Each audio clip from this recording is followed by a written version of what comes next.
Hold up.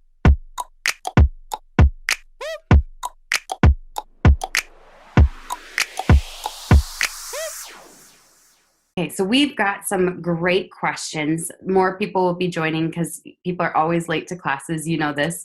Um, so when I shared with the SMU crew that Yaro, you were going to be here, so many people were excited. And one of the coolest things was that a few of my members said, I first learned about entrepreneurship from Yaro. So I thought that was just so cool. Yeah, I'm pretty old in terms of internet years, so there's a few people that remember me from the dark ages. Exactly. I don't know if they knew you from the first rendition of blogging or if they knew you from the second or the third, but I guess it would be really cool if you could just kind of introduce yourself for anyone who is newer to the entrepreneur world. That would be awesome. And I'll pull up some questions while you do that. Sure. So the very, very short version is got my start in '98, thanks to a free internet connection from my university when I started studying there.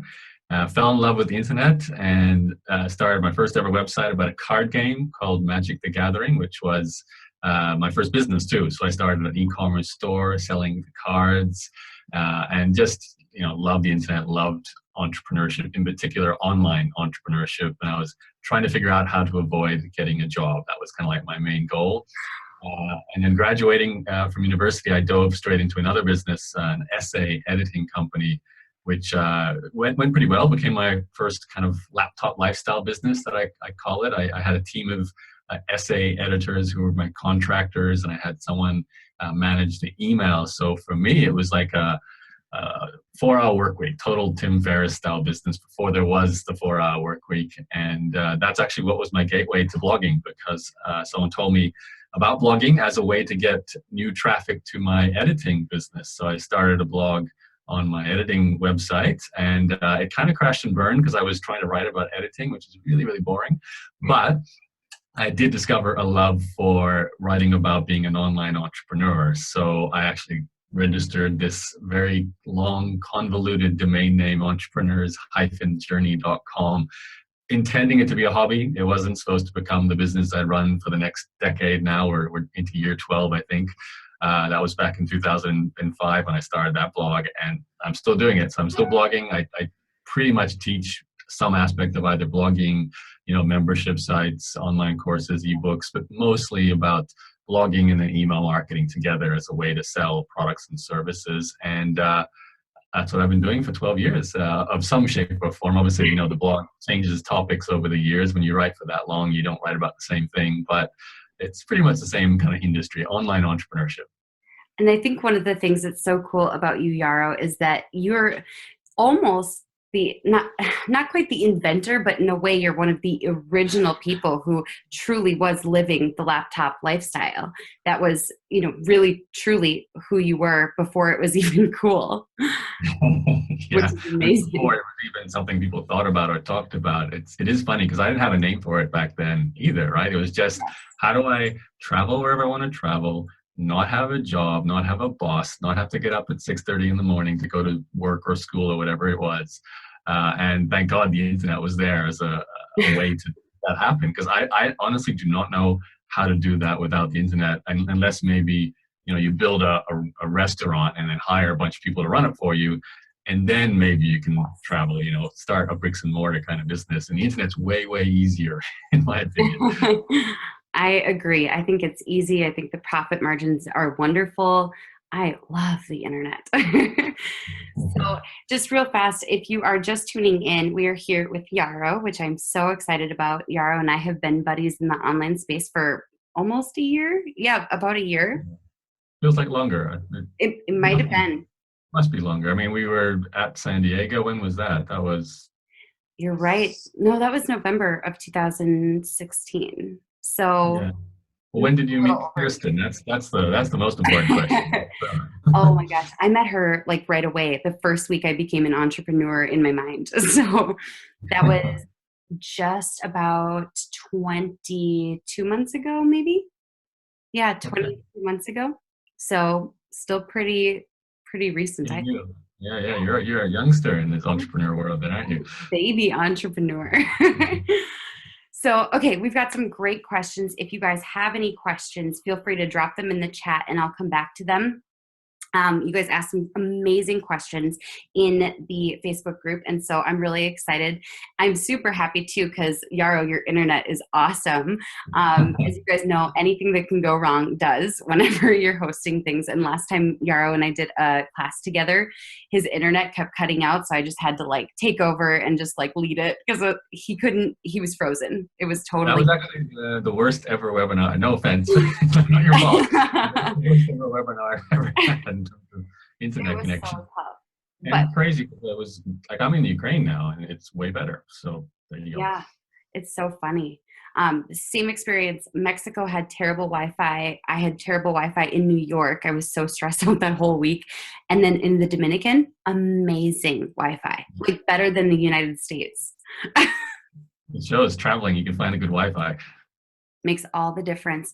All right, so we're just going to dive on into these questions. I'm really excited about them because some of them I've actually wondered myself as well. So the first question, Stephanie asked a lot of great questions, Stephanie Faulkner, and her first question was, first of all, how did you do it? How did I do what? How did you become, I'm assuming, a successful blogger? It's something that I think is elusive for a lot of people. Yeah, I mean, when I started, there were no blueprints for it either. I guess like for some people who started with social media before there was a blueprint for following, social media, it's the same thing. You kind of make it up as you're going along. I knew a couple of things, like if you build an audience, you can make money. That was a conclusion I gained from back my first ever website. So I knew if I did something that made people show up, I'd actually figure out a way to make money. It could be advertising, could be selling something, but I'd figure that out. But what I didn't really know about, which is so my bread and butter today, is content marketing. So, for me back then, it was, you gotta understand, I wasn't considering myself a writer at all or a content producer at all. I saw myself as an entrepreneur, which to me meant like come up with something people want to buy and then figure out a way to get in front of them and then convince them to buy it. So, I was selling essay services and card games before this, so very different to blogging. So I did what came naturally to me, which was tell stories. And, I actually now realize that it's it's partially a gift, but I think obviously years of practice makes it seem maybe better than it was back then. But I really felt I had a love for writing, and I had no idea about that until I started blogging. And that was a huge win for me because I would enjoy sitting down at a computer and telling a story about, how I got my, first customer for my editing company, or how I was sourcing product for my card game business. So I had all these stories I could tell from being an entrepreneur. And my goal was really simple: take what was in my mind and what I'd learned for the last 7 years and get it into articles for the blog. Actually, because I just loved sharing the stories. I wasn't necessarily thinking this is my new business, or this is what I'll do for the next decade. It was just, let's tell these stories. And then obviously over time, things become a lot more refined. So, today I still tell people, if you're doing content marketing, it's all about stories, especially if you have case studies from either yourself or your clients, whoever it is you're helping. If you can tell stories about desirable things that other people want, and those stories show them how to do that through storytelling, then you've got a win formula for content. So, that's kind of, I'd say, probably 100% of the best blog posts I've written have followed that kind of formula. Obviously, there's a lot more blog posts from the early days where I might be riffing about an idea that frankly has nothing to do with what I do today, but it was blogging for the sake of blogging back then. Nowadays, if I tell someone, if you're going to start blogging, try and stick to solving the problems your audience has. Don't just necessarily talk about what you had for breakfast for the sake of talking about what you have at breakfast. Although that seems to work on Instagram nowadays, So, but it's, for me, like, it was a case of throwing stuff out there, and then a bit of good timing. Blogging was new. Google started to reward blogs with a lot of traffic. I still get 90, well, I won't say 90%, but a good chunk of my traffic is as Google, just still today. I mean, the most popular blog post I have is on the 80-20 rule. I wrote that in 2006. So you can see the longevity of a good piece of content there. So I did that, put out a bunch of content. I naturally did SEO before SEO was such a mainstream topic, which was simply meant I built relationships and generated links. So I remember, meeting, Darren Rouse and Brian Clark, two very, very well-known, multimillionaire internet marketer, blogger people nowadays, but they were only into year 1 or year 2 of their own businesses back when I started my blog. So, I connected with them. They both linked to me. They both supported product launches I had. And then there was a whole bunch of other little bloggers that I connected with. And, it's actually kind of sad, not sad, but nostalgic to think back to those days, because you could get people to link to your stuff just by asking. You'd Yes. say, hey, I just shared this great article. Would you link to it? And they go, sure. Nowadays, that's not going to work. So that's kind of how it all started. And then everything became more focused and more about internet marketing. Like I kind of had the benefit of learning from both bloggers and traditional email internet marketer type people who were all about the emails and all about growing your list and all about having, targeted content, but also targeted offers, building trust and offering products and services through emails and building what today we call an email funnel. So I kind of navigated my blog towards that. And once I had a clear direction, and what I mean by that is I didn't know what my topic or my expertise was. I just knew I liked entrepreneurship to begin with. And then it became clear that this whole blogging thing is a popular area. So I refined not my whole blog so much, but I refined my product funnel to focus on aspects of how to make money blogging, which it still is today. Like, I essentially teach people how to do what I did and do as a blogger. So that made it easier to have a business, having a focus, having a formula, a strategy to follow where you're, saying here's a targeted free resource, like a free report or a free video or something like that, that leads them to a product that's on the same subject, but, more in-depth information. So it all kind of became a lot more strategic. And today, it's funny because it's second nature for me just to think that way. But I know when I first started, it was so much more haphazard and all over the place. But thankfully, anyone starting today gets the benefit of everyone else that's come before, and you can go straight into a strategy, which I didn't have the benefit of when I started. Yeah, that's so crazy. So you kind of had to pioneer in a way, like you said, the blueprint, because it wasn't there. You had to figure out what worked, even when sometimes it wasn't, you couldn't Google how to be a successful blogger very easily, right? But you could Google it, but people were telling you to grow your RSS feed. I mean, most people listening to this may not even know what an RSS feed is anymore because we don't use it really, or at least they're behind the scenes now. And then, I learned about email marketing. Bloggers weren't trying to grow email lists back then. I mean, maybe social media people still don't try and grow email lists. You can tell me, correct me if I'm wrong, if you still have to educate people on the power of email, but that's something that no one was doing when I started, adding email to my mix. Yeah, I personally believe that everyone should always be building an email list.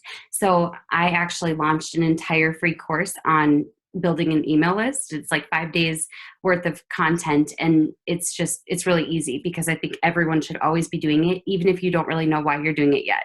It's going to come in handy down the road. And Facebook ads are still so affordable. You have to do it. So that's amazing insights into kind of how you got started. Stephanie has another great question. She has like the majority of the questions and I'm like, Stephanie, you're awesome. She has a 2-part question. How do you repurpose your blog posts and where do you distribute them? Well, most of any kind of repurposing is not the right word because I don't really repurpose. There's been some very limited repurposing. For example, one of my free reports that's was a really big lead magnet years ago for me did start off as 9 blog posts. It was just, it was actually all about how to do membership sites. And I wrote a 9-part series on how to launch and grow a membership site. But that was meant to be just great blog content. And then at the end of it all, I've got a report here. So I turned it into a report and it actually led to selling a course on the same subject. But really most of my, I would prefer to call it circulation rather than repurposing, because to me, repurposing is actually taking content and turning it into something else, like a report, like a product you sell, like a book you sell or something like that. And I haven't done a lot of that. Most of the reusing of content, circulation is social, and of course email. Sending the content to my email list, sharing it on Facebook, Twitter, and LinkedIn, Instagram if appropriate. So that's the majority of how I use my blog content. But to be absolutely honest, a lot of my, I guess, the effect I get from blogging is from the built up content over time, returning search results and bringing in a lot of free organic Google traffic. By far, like I said earlier, I'm not a social person in terms of that's where I get my traffic. I'm not buying Facebook ads. I'm not heavily, I'm not Rachel who's got 6 or 7 posts on Facebook every day. I'm leveraging this sort of long-term. I call them pillar posts. This is one of the first phrases I ever came up with for teaching how to blog, and it still is probably the most fundamental concept that's delivering organic free traffic to me when I do absolutely nothing. And it's a multiplying, combination or compounding of the effort over time of just releasing good blog content, doing good SEO, and then that's feeding the growth of my list. So I don't have to do a ton of repurposing or even necessarily social circulation. Not saying that wouldn't continue to expand my growth, but I'm too busy traveling to really, double down on every single traffic source I could. So that's just my strategy, of course. Everyone's got their own different ways to use content. I do remember a couple of years ago, there was a buddy of mine here in Australia named Pete Williams, and he did a training with Rich Sheffrin, who you might know was an internet marketer from a while back. And he did this crazy presentation where he showed how he basically took one blog post and turned it into about 50 different pieces of content, everything from forum posts to turning into audio for a podcast, to turning into a YouTube video, to sharing it on, like e-zine articles, article circulation sites. That's old school stuff. Obviously, taking snippets of it for little Facebook posts, Twitter tweets, grabbing the images for Instagram and Pinterest, and also crazy stuff like, he would reply to forum posts using audio, which would then be used for all those purposes as well. And it was like this massive content farm he could essentially create from doing maybe 10 minutes worth of content creation, like just 10-minute audio where you answer someone's question, kind of like what we're doing now. Take 10 minutes of it, turn it into 50 pieces of content. And I was like, this is amazing. I should do that. But then I actually started building like the systems and the team to do it. And I was like, this is, for me, it was almost killing the creativity. I like to sit there and just put effort into one amazing blog post and know I'll impact 10 people, maybe really, really well. I'll make a deep impression on their life, as opposed to sort of getting 50 pieces of content, which really won't touch anyone's lives in a significant way. So, they're two different strategies. And I did try both of them and I found what I liked. I'm not saying either one is necessarily better, but I do believe in, quality over quantity is the simple mantra, I think. Yes. Anyone in the SMU crew, this relates to the social syndication training. So, how there's content syndication? I call it social syndication, where you take one piece of content and turn it into multiple different posts, videos, email newsletter, all of that. So if you haven't watched that training yet, that's within SMU. Oh, by the way, I'm wearing my favorite shirt. The only shirt I wear these days, I'm just kidding, is I'm the boss. So it's representing the SMU crew. But I think that's really helpful too, the fact that you tried different things and you're willing to say, this might work for some people. This wasn't my favorite though. I think that's huge. Yeah, you got to work with your strengths. So. Okay, great question. Does Yaro offer content upgrades on all posts? Pretty much in some shape or form, yes. Over the years it's changed, but I can tell you right now, I've got probably active about 6 different sequences. We've got another 4 or 5 in development right now. And they're all just category specific. So it's, a lot of people might be familiar with segmentation because it's a really popular topic nowadays. If like Ryan Lebeck with his Ask method, which is segmenting by surveys. I always segment by blog content in terms of subject matter. So you could look at every one of my blog posts as like a subject matter specific landing page. Now, to make that work, you need a lot of different email sequences, and and a lot of products potentially to sell too. So I've had the benefit of building this matrix-like business, and that was my goal. I actually sat down back in 2012 when I sort of rebirthed my business, because I had shut everything down besides my blog. I had closed all my courses down, and I basically shut down my email funnels as well. And I was building a kind of from scratch again business. And I thought, I've got these maybe 6 or 7 different areas that I feel like I can offer value in. And I want an email sequence of some sort behind everyone or in front of everyone, and a product for sale for everyone too. So I went to work building like these ebooks, a series of interviews that I sold, my main flagship course as well.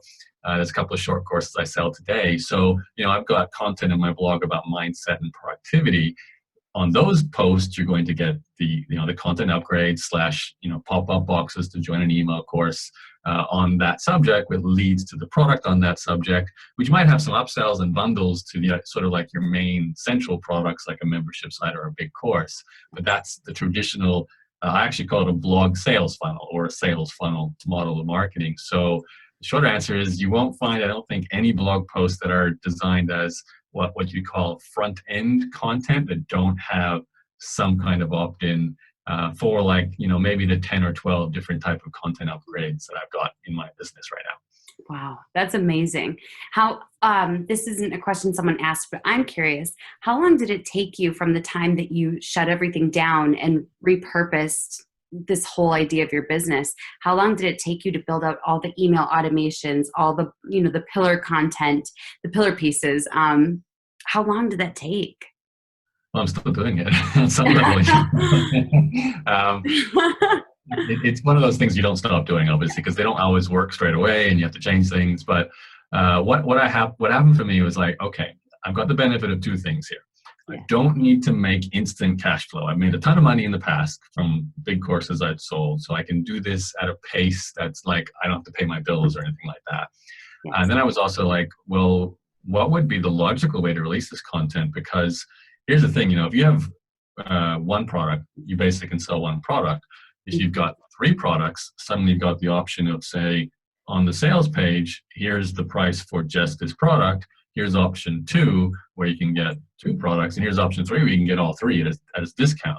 And then maybe after they buy, you've got the option to give them an upsell offer, like, do you want to try my membership site or my interviews club for 1 month free, or for $1 or something like that. So the way I kind of rebuilt my business was thinking, I know I'll do the subscription, what I call a low-end, front-end subscription product first.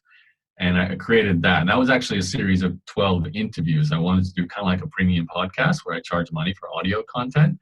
But I knew that product would be the upsell for these 3 little ebooks I was planning on writing on really the 3 subjects. And I should clarify, actually, this is one area where I did repurpose. I didn't really answer it, was asked earlier, but I had the benefit of all these blog posts I'd written in the past. I wanted to create these 3 ebooks that I would sell by taking blog content and turning it into those products. So they're kind of like repackaging those blog posts and adding to them. Like, it's more than just 10 blog posts put together. But that was the core of the content. I'd add some bonuses, and obviously I'd rewrite it so it sounds like one guide. That's essentially what those 3 little ebooks were. So I actually sat down and said, all right, create the membership first, the subscription product. Then I went through ebook 1, 2, and 3. That process, plus having an email funnel for all 3 of those ebooks, probably took me 2 years to really, honestly, do it all. I had to create the ebooks, I had to create the interviews, I had to create sales pages for every product, I had to write email sequences for every product. But it was this vision in my head. I'm thinking, yes, you have all this automation running behind a blog. My goal was simple. I love writing blog posts, but I want to be able to write once every month if I want to, knowing that sort of activity behind my blog is this machine selling my stuff for me without me doing anything. All these ebooks will sell, all my email courses will sell it for me. They'll also then lead into my more expensive, higher priced training products. So I slowly worked my way up to that, and which is what I have today. Essentially, I I write one blog post maybe every month or every 3 weeks or something, but the sales keep coming from all that work I did over the previous years. The reason why I say I'm still doing it is, you create a new product and then there's a new course you can create for that. And, that there's like a never ending job depending how far you want to take this, because you could create products and email sequences forever. Right. But I'll tell you one thing for me, and this is what I would sort of suggest to everyone listening to or watching, is like there's a moment where you make your first sale of a product when you didn't do anything. Like before this, I was like most people, I was a launch bunny, right? So, I wrote my blog, I grew my list, and then every now and then I just do this 2-week heavy big on campaign to release my course. And that was my business model for the first the first 2 years of blogging. I was advertising and affiliate marketing. Then the next 3 to 4 years was launch-based. A bit of automation. I was starting to play around with autoresponders and that sort of thing, but most of the money came from launches. Wow. And then when I had this chance to, reboot my business, I was like, no more launch-focused or affiliate-focused, certainly no more advertising. I want people to, search for a blog post or search for something, an answer to something on Google, find my blog post, join my email course, and then buy my product while I'm sleeping or traveling around the world or whatever it is I'm doing.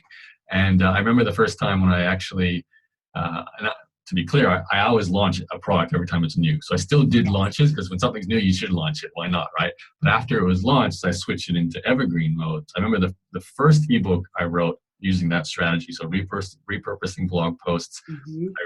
I did the launch, made whatever, maybe 50 sales of this book just by launching it. But then a month later, I switched it to autopilot mode. I remember the first time a sales came through that wasn't launch-based, that just happened without me doing anything.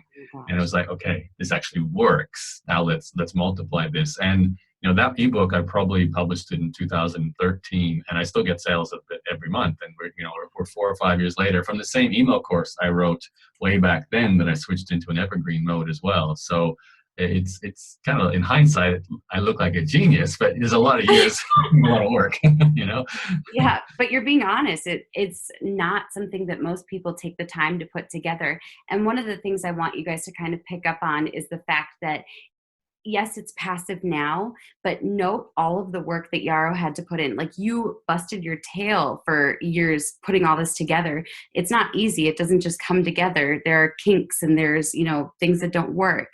So you had to put in a lot of labor-intensive work on the front end in order to reap the benefits of a truly passive cycle.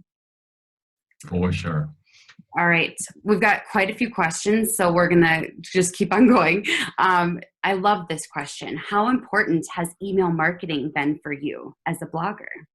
Oh, gosh. I think it should be self-evident already. It's like the main machine that really runs the automation in my business. I'm actually putting together a little short course for my community right now on the different more advanced email funnels that are actually running in my business. As I was putting together the notes for the presentation, I'm looking at it and I've got a cart abandonment sequence. I've got a second chance upsell sequence. I've got the re-engagement sequence for people who are not responding to emails. And obviously you've got prospect sequences that are actually those free email courses or evergreen webinars or evergreen launch funnels with, 3-part videos and free reports. All of those sort of sequences. There's a product engagement sequence. So after they buy a product, emails go out and also get people to buy the next level product. Mm-hmm. So, all of those, and I'm only covering 6 or 7 there. There's another 4 or 5 running, and there's more that I could do that I haven't actually got around to do. That's what makes the laptop lifestyle. Literally, like, if I didn't have that, I'd be so reliant on maybe bucket loads of traffic, because I'm trying to make money from advertising, which is very, very difficult, and you need a team of writers and you're basically running a magazine. Or I'd have to be like a Facebook ad guru and spend a lot of my time. I think you do quite a bit of this, and our mutual buddy Scott Altford does a ton of it, and great way to make a ton of money. But you're sitting there on Facebook all day long too. So if it wasn't for those emails and of course the work I put into blogging and building, some sort of traffic source that's automated, I wouldn't be able to live this lifestyle nor for as long as I have. Like, it's year 12, and I think 2007 was when I switched on my first ever automated email sequence. Actually, 2006 was my first newsletter, but 2007 was my first sort of email selling my own product and doing that. And I can tell you, since that point forward, email has driven more sales, been responsible for more freedom in my life. Obviously, it would work without the traffic source from blogging, so they're really much a 1-2 punch. But the automation comes from email, plus the attention. Like, you can't get into someone's into their inbox. Ultimately, you can't get into their point of view better than email. I know we all love YouTube, we all love Facebook, we all love Instagram, but we're there kind of doing this, I'd almost call it window shopping or channel surfing with TV. When we get a lot of our emails, yes, there's a ton of junk mail, but there's also a ton of email that comes from like family, friends, or content we've deliberately subscribed to, and it's words that we read. So it still statistically gets more open rates and more click-through rates than any other medium online. Yes, you might get more engagement from someone watching an hour-long YouTube video or listening to a podcast, and those tools are great for kind of building rapport and trust. But a sale is almost always triggered the day the email pops into their inbox and it says 24 hours less, this offer is going away. That's what actually drives the sale. So, that's where the money's made. That's so powerful. Switching gears, this is an interesting question. I'm going to add something to it. Stephanie asks, when is the right time to start guest blogging? But I'm going to add a second part because I've always been curious, is guest blogging even necessary or beneficial? So there's two parts to that question. Sure. I mean, guest blogging is certainly a format of link building and marketing and brand building, and it's still effective. I suggest it to people who are writers. Like, to me, when it comes to marketing, I always say go where your interests, your motivation, your strengths are. Don't try and force something. So if you're not a writer, don't become a guest post writer. You're going to struggle with that. If you love to talk, you probably should start doing podcasts and, get yourself interviewed or interview other people or both, ideally. If you, love to be social, then spend all day on Facebook. Like, you can do really well there. And if you love the back and forward and the sharing, then go for it. And same with imagery. Some people just love to work their filters on the Instagram and perfectly line up their breakfast plate with their orange juice and the funny cat doing something in the corner, right? And that's your audience, right? So if that's your thing, then do that. So guest posts, yes, they work. When should you start them? Even before you blog? I mean, I actually think, and I interviewed someone just maybe a year ago or so, and I remember she's like, what's her topic? She wrote this viral article on what do people who have, I think it's like strong will, I can't remember the exact name title of it, but it was like one of those clever sort of link-baity titles, the 7 things that strong-willed people don't do or something like that. And the point being is she wrote incredible amounts of guest content, and some of it paid. Like, she'd get paid $15 for writing an article. So she was kind of like a freelance writer before she was a book author, before she was a journalist. But the amazing thing about that was she had so much exposure online. The day she did launch her own blog, the day she did release her own book, she had instant audience, instant massive attention, focus, and again, more opportunities to do more guest posts. So, I told my story of how I got started during the early days. And I'll be honest, guest post, or let's call it marketing, the ratio of marketing to producing content for my own blog probably skewed 80-20. 80% of the content was for my own blog. 20% of the content I produced was to get some kind of exposure for my work. Could be guest writing, getting an interview on a podcast. Could have even been like a joint venture promotion, something like that. Yes. Today, you really got to flip that around. I think you're going to spend 20% of your time producing some really killer stuff for your own content, but 80% of your time is outreach, whatever format works for you. Because there's more noise today, but there are more channels today as well, and there's larger audiences today. So, you can be a small fish in a very big pond on YouTube and still do really, really well. Same with podcasting, same with social. If you got those 100 people who love you in your Facebook group, and a good chunk of them buy your stuff, and you can have a business. So, for me, that's the key lesson is guest posting, yes. And if that's your thing, focus on it as soon as you can and see it as it's really more than half your job. Like, marketing is it's such a hard thing to teach because people don't like doing it. You know, I'd say 80% of my students inside my programs will easily spend all day producing content, creating products, or even thinking about those things for their own stuff. But you tell them, go get yourself interviewed on a podcast. And like, I'm not sure about that. I'm a little bit scared. I don't want to pitch myself. I don't know how to do it. Am I smart enough? Are my ideas good enough? Where do I find people who will take me on a podcast? All the doubts and fears coming into it. And so that's when you got to push people. You're meant to be like a marketing machine. That's how you grow a business. Yeah. Doesn't that sound familiar, you guys? And it's interesting, I think. Comment in the chat if that's something that you're like, oh my gosh, that sounds so familiar. It's interesting that those fears, doubts, insecurities are kind of universal. Like they're not just in blogging, they're not just in social media. It's in every single part of entrepreneurship because you're forging this new path that didn't exist before. You're not just filling a role that was already in place in a company. Real fast, I want to say, okay, good. I'm starting to see some comments. I was like, everyone's so quiet. They're really engrossed. Normally there's like a bajillion questions in the chat. I'm like, oh, they must be liking this. Are you guys liking this? Give me some thumbs up or something. I 100% agree there. Yeah, looks like they're loving it. Okay, cool. So some more questions these are some really cool ones. I already you just actually answered this. What is your opinion on 20% content creation? But here's the interesting thing, 80% content distribution. Is that, is that pretty accurate? Yeah. That's it. Perfect. That's the short answer. 80% distribution. I mean, that's what it is. It's outreach is, I guess, what you'd call it today.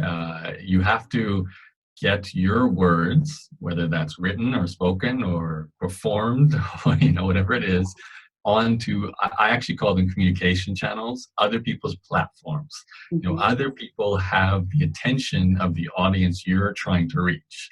So Rachel is bringing her audience to expose my message to you people. So you have a platform. I'm marketing right now on some level. Obviously, we're delivering advice and helping you, but that's also creating recognition for me. And who knows, one or two of people here might join my email list and eventually become a buyer of one of my products too. So, or talk to someone and recommend me to somewhere. So that's what this is. This is ultimately marketing. And if you're, feeling uncomfortable about this, then you either got to get out of entrepreneurship or figure out a way to get comfortable with it. That's the simple answer. And sometimes it's not this smooth. This has been a really smooth call. Sometimes it's going to be a rocky, crazy, wild road. Everything can go wrong. But if you can handle it, you can handle entrepreneurship. It's fun. It really should be fun. If you get to do what we're doing right now, and you enjoy it, it's a great way to run a business. It's so much fun. I would say this is one of my favorite things in entrepreneurship is connecting with people and delivering value. I think masterclasses are so fun. They're one of my favorite things to do. Wouldn't you agree too? I'm an introvert, so I'm not going to do this every day. Just kidding. I do enjoy teaching, and I do enjoy, the impact you can have on other people and helping people. Yes. But I still would prefer, no offense to everyone here joining us, I still would prefer sitting in my cafe, writing my blog post with no one else, talking or listening. It's just stream of consciousness and helping people that way. And knowing that I can reach millions of people around the world through my words. Like, I love the written word. I think it's amazing. Yeah, I love that that's something you love. I'm 100% extroverted. So if me, people would just follow me everywhere just to talk. Okay, Stephanie has another great question. How do you reach out for guest blogging, and with what? Is it a full post already or just some ideas? I mean, everyone's got their systems, but I'm going to give you the ultimate answer to this, because I haven't needed to go out there and, request a guest post or request to appear on a podcast or even show up here with Rachel. Why am I talking to Rachel? Why am I worthy to be here on this masterclass with you guys? And everything comes down to your ability to position yourself as someone worth hearing from. Yes. Now, to do that, there are so many ways today. You can write a book, you can publish a blog, you can, be a podcast host, you can, you can visit every country on the planet, you can read 100 books every month. Basically, you got to come up with the hook. That's the way I like to put it. This is the irony here. We're talking about essentially old school marketing or publicity or branding that's been around long before there was the internet. It's about finding that angle, that message that makes you interesting and makes you valuable and makes you interview worthy or guest post writer worthy, whatever it is you're trying to do. So yes, I mean, we could talk about technical aspects. I could say, go find some bloggers who maybe don't have the biggest blogs yet, but they're at a good size, and they also take guest posts, make friends with them, and then, have a conversation and try and introduce this topic you want to write about on their blog. That could lead to a guest post, but that's more likely to work if you're already coming to them with this frame. Rachel is this really brilliant person at running a social media agency and helping others do that too. And she's showing up on my Facebook everywhere, and she's getting interviewed on this thing, and she's just did this live stream, and it's like, she's got value. And look, she's got a result. Oh, wow, she just appeared in the top 10 of this affiliate marketing list. That's, not everyone does that. So these things create credibility. These are stories that people tell about you, and these are points that lead to the opportunities. Like, I think I'd probably do an interview like this minimum once a week, and I've been doing them for 10 years. And I haven't asked for a single one of them. They just keep popping into my inbox saying, we want you on this podcast. We'd like to interview you for this blog or this magazine or this radio station or whatever, or even on TV once down in Australia and Sydney. So those things happen because I got positioned and I did something. And really importantly for me, some of the people I taught did amazing things too. They went on to grow multi-million-dollar blogs and huge businesses. That lends credibility to me too. So, I would suggest to anyone listening, if you want more exposure and if you're feeling like, that you're hitting a wall there, ask yourself, what is your claim to fame? And really this needs to be a tight, almost like one sentence positioning statement about what your claim to fame is. I used to use one that was like, how to make 10,000 a month blogging 2 hours per day. And then Tim Ferriss came along and went up that and said, how to live a 4-hour work week, and that's just, wow, that's awesome. So that's what we're looking for with what you do, or what your claim to fame is, because that will open the door to any kind of exposure you're looking for. I love that answer. Guys, isn't that fire? Like, that's amazing. I sound like John Lee Dumas. Fire Nation, that is awesome.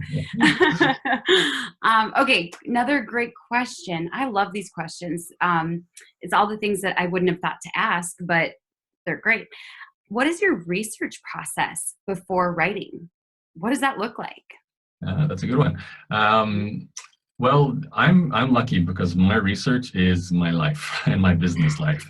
So, I live something, I think about stuff, I talk to people, and most importantly, I did things, especially early days. Like if you look in the first 5 or 6 years of my blogging, a lot of it was case studies from my earlier businesses, maybe my first 3 or 4 years. I was like talking about card game business, talking about my editing company. I had an English school in there too, which didn't work out very well, but lots of stories from that unsuccessful business. Yeah. So all of that was research, because it's experience. That's the ultimate research.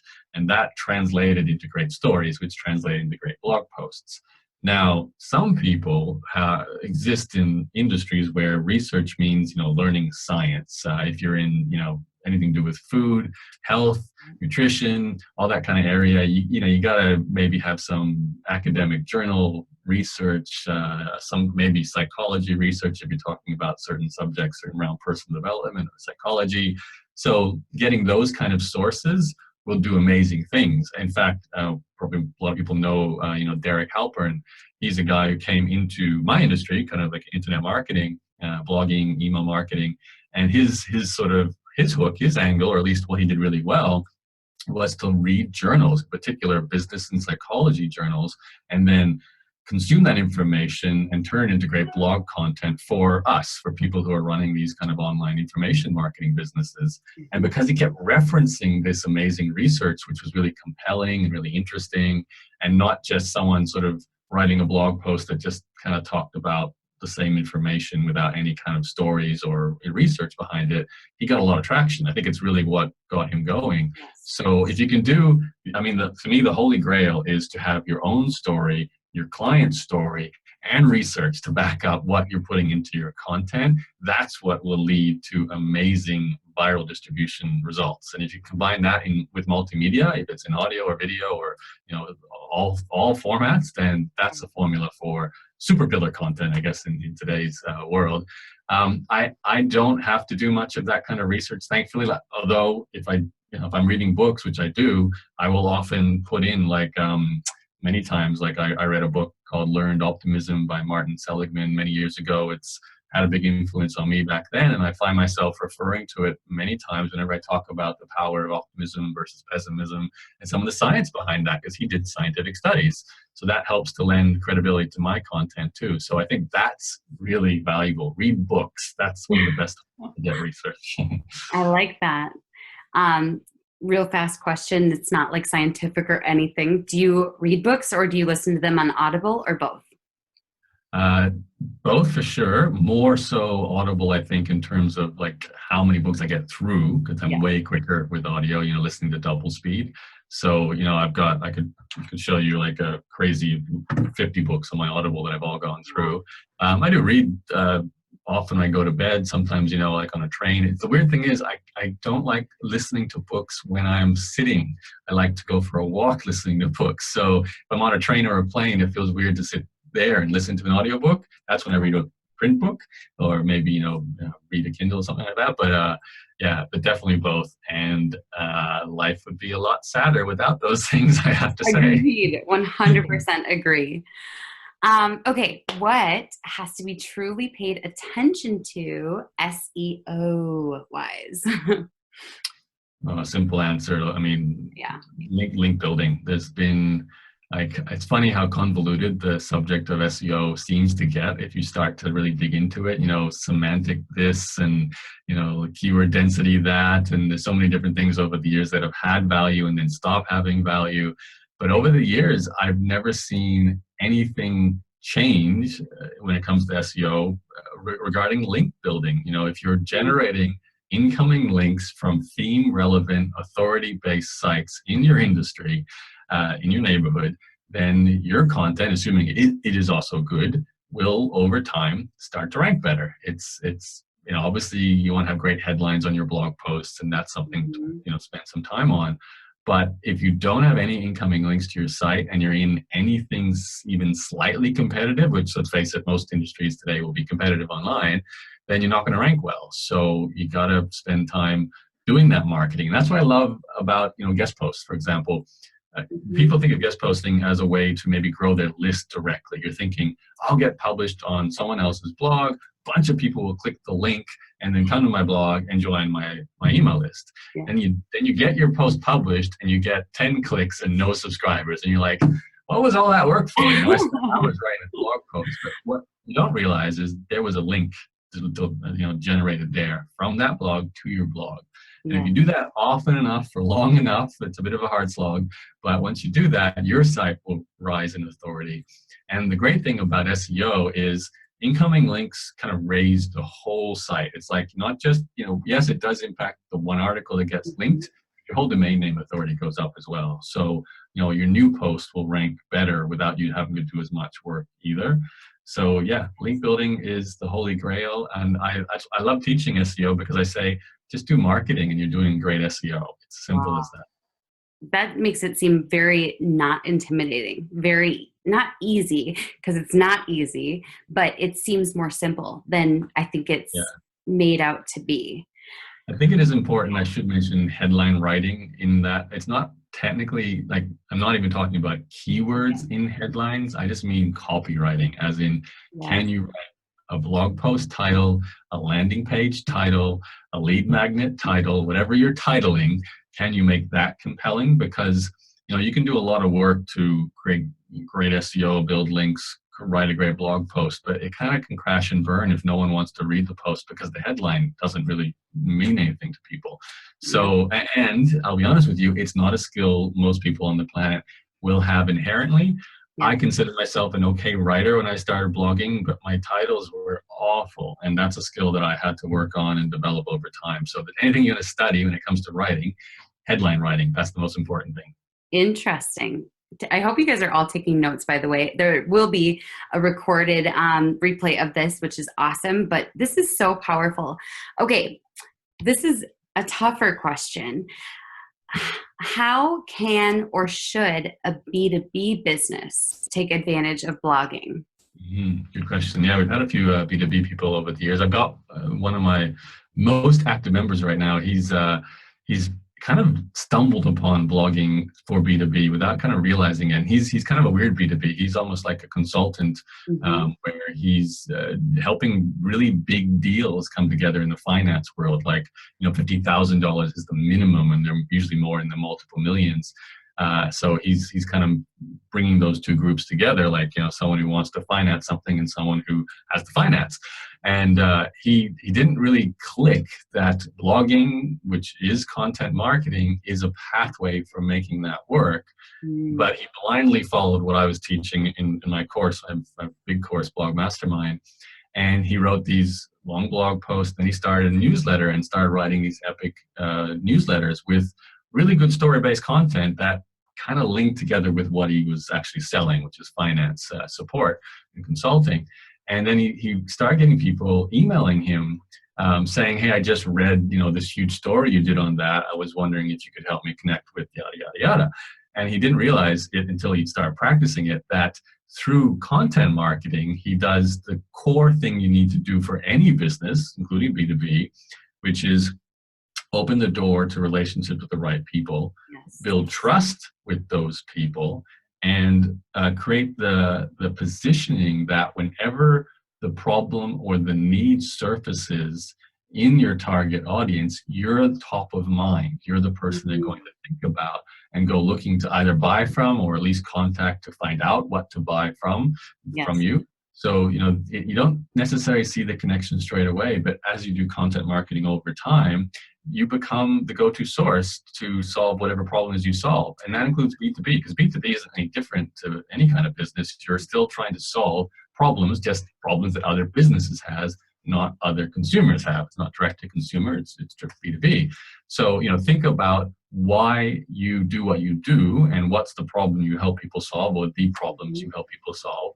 And imagine you've got a blog and an email list that delivers lots of free content on helping people solve that problem.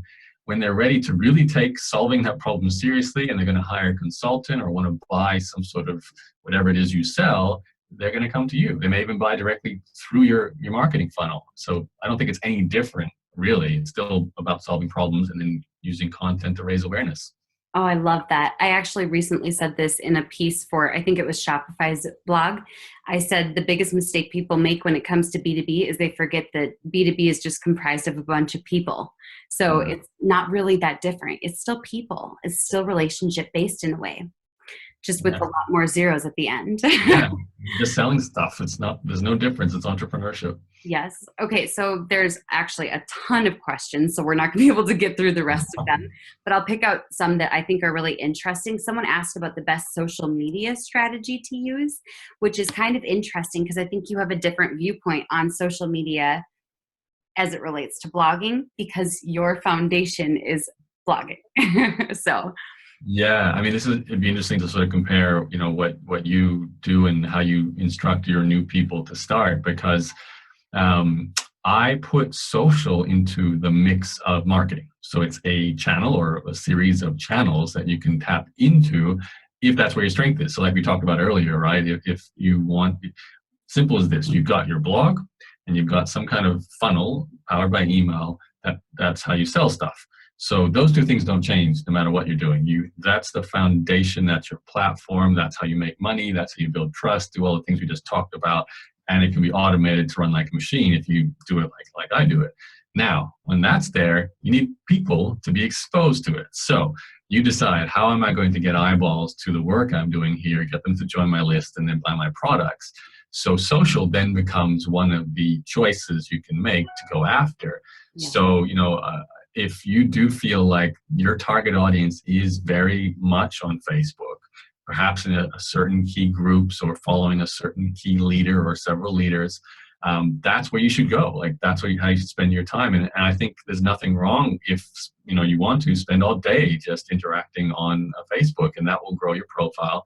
As long as you make sure your platform is there and the foundation is there and you're keeping the content going.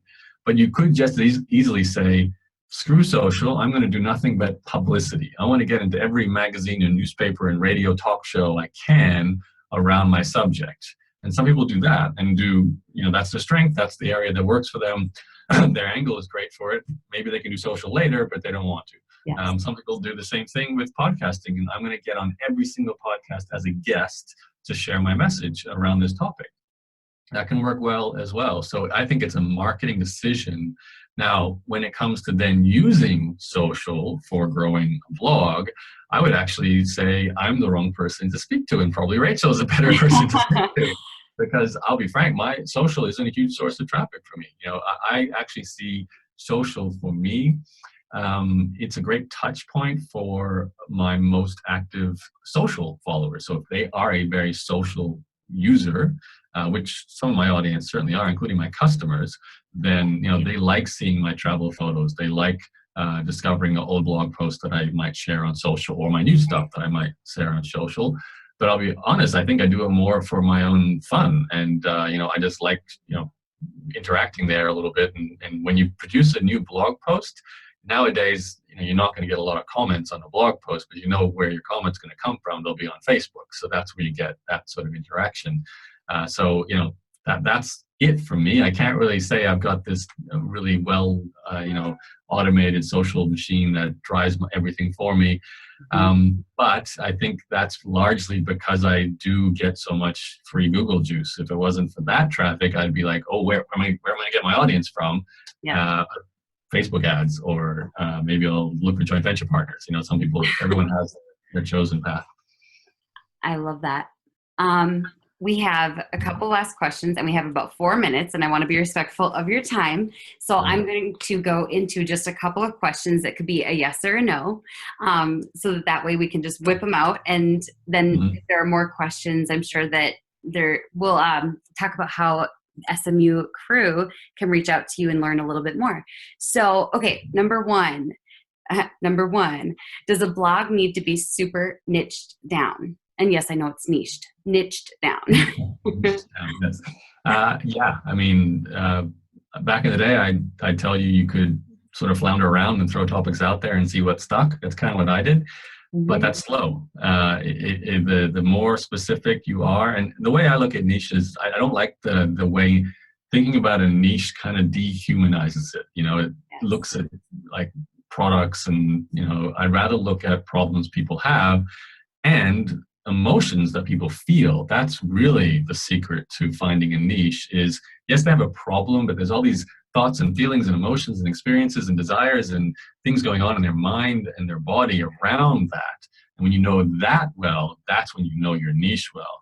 And that's when you can produce a very focused piece of blog content, a blog in general, everything you do really, because you just get what your audience is going through on all levels. And that takes a bit of time. Like, if you're struggling with your niche right now, you might just have not had enough contact or experience with the problem and the people in this niche. So your job isn't to start blogging and social, it's to actually go talk to people and learn more about them. Absolutely. That's a fabulous answer. Okay, number 2, do you follow the Yoast? Is it Yoast? Yoast. SEO. I use the Yoast SEO plugin. you use the Yoast SEO rules to the letter. Considering I don't know the Yoast SEO rules to the letter, the answer is I know. I do use the plugin, but I'll be honest. My SEO strategy it's what I said. I market myself and put myself out there, and I grow links, and that's led to getting traffic. No more advanced than that. Number 3, does the name of a blog have any impact on the audience, or does content trump all? Well, my blog's name, it's actually not a bad description. It's hard to spell. I wouldn't choose it again. So the short answer is content will trump the name, I believe. But, you're naming a business when you're choosing a domain name in a lot of ways. So why not put in the effort to actually do a good job with choosing a domain name for your blog, for your business, get the positioning in there, get a keyword in there, have rhyming, have alliteration, have cadence, have all those things that make for a really good domain name. I love that. Okay, this has been so amazing. Guys, are you loving this masterclass? Because I'm so blown away with the amount of value that Yaro has delivered in this. He's he's never disappointed ever. He over delivers value, and everything from his pillar, his pillar posts to how he treats his membership. I'm fortunate to be a part of his membership because I am what is the official title? The social media. You're a social media mentor. Yeah, social media mentor. And we have a lot of fun there. You have such a great audience that you've attracted. Yaro, where can people learn a little bit more about you as well as kind of what you're working on right now? Two answers. The simple one is to Google and remember my name and just my first name, Yaro, Y-A-R-O. I'm going to be like Madonna and Oprah and, become one name famous. That will just find my blog, my podcast, if you Google that. But if you want sort of structured training, the best entry point for free training for me is blogprofitsblueprint.com. That's where you can grab my Blog Profits Blueprint. It's a free report. It's also a series of videos and the reports in audio for those of you who like to listen. And it teaches what we talked about at the beginning. So funnels, blogging to email marketing to selling a product. And it's pretty comprehensive and it's 100% free. So blogprofitsblueprint.com. Fabulous. I can't believe you're going to be a one-name wonder. I got a weird name, so it makes it a little easier. It does. I don't think I'll ever be Rachel. So you got friends. You'll never be Rachel in that case. So. No. Well, Yaro, thank you so much for joining us. This has been a blast getting to see you again, having great Wi-Fi. I'm so happy about that. This was awesome. Thank you so much. Everybody, you can feel free to connect with Yaro from his website, at least that one that he shared. Just, you are Rachel to us. That's funny. But Yaro is amazing. Thank you so much for joining us today. Thank you for having me, Rachel. And thank you everyone who joined us live. Good luck with your businesses. Thank you. We'll see you later, Yaro. Bye-bye. Bye, everyone.